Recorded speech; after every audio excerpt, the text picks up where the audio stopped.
তো hello serial lovers, সকলে কেমন আছেন?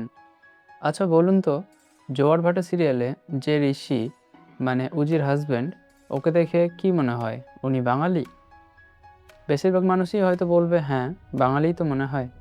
কিন্তু সত্যিটা জানলে আপনি চমকে যাবেন, কারণ আজকের এই অভিনেতা আসলে বাঙালিই নন। আজকের ভিডিওতে আমরা জানবো জোয়ার ভাটার ঋষি ওরফে অভিষেক বীর শর্মার আসল গল্প।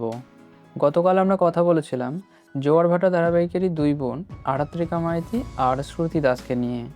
তবে আজকে কথা বলবো ওই সিরিয়ালেরই আর একটা গুরুত্বপূর্ণ ক্যারেক্টার ঋষিকে নিয়ে, যাকে পর্দায় ফুটিয়ে তুলছেন অভিনেতা অভিষেক বীর শর্মা।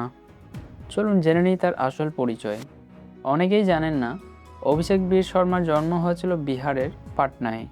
মানে উনি বাঙালি নন, একদম ভিন্ন রাজ্যের ছেলে। কিন্তু আজ যখন আমরা তাকে দেখি জোয়ার ভাটায় বাংলায় কথা বলতে, অভিনয় করতে, মনেই হয় না উনি বাইরের একজন মানুষ। এখন উনি পুরোপুরি কলকাতাতেই সেটেলড, আর বাংলা সিরিয়াল ইন্ডাস্ট্রিতে কাজ করেছেন রেগুলার।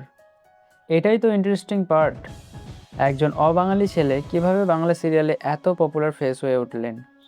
তো চলুন জেনে নিই তার আগের কিছু কাজ সম্পর্কে। জোয়ার ভাটায় আসার আগে অভিষেককে দেখা গেছে বেশ কয়েকটা হিট সিরিয়ালে। তার মধ্যে অন্যতম হলো সরস্বতীর প্রেম আর মৌয়ের বাড়ি। তো এই সিরিয়ালগুলোতে কাজ করেই আসলে তিনি দর্শকের কাছে এতটা চেনামুখ হয়ে উঠেছেন। জেনে নেব তার ক্যারিয়ারের টার্নিং পয়েন্ট কখন এসেছিল। একটা সময় শোনা গিয়েছিল স্টার জলসাতেও নাকি নায়ক হিসেবে তার অভিষেক হতে পারে। যদিও পরে দেখা গেল জি বাংলার জোয়ার ভাটাতেই তিনি বড় একটা রোল পেয়ে যান, আর সেটাই এখন তাকে সবচেয়ে বেশি চেনাচ্ছে দর্শকদের কাছে।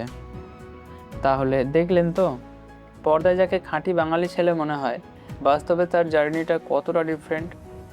অন্য একটা কালচার, অন্য একটা ভাষা এতটা ন্যাচারালি আপন করে নেওয়া, এটাই বোধহয় একজন ভালো অভিনেতার আসল ক্রেডিট। সো চলে এসেছি ভিডিও শেষ পর্যায়ে।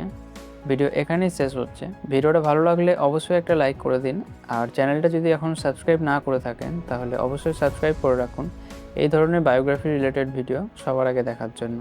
বাকি দেখা হচ্ছে পরের ভিডিওতে। ততক্ষণের জন্য ভালো থাকুন, সুস্থ থাকুন।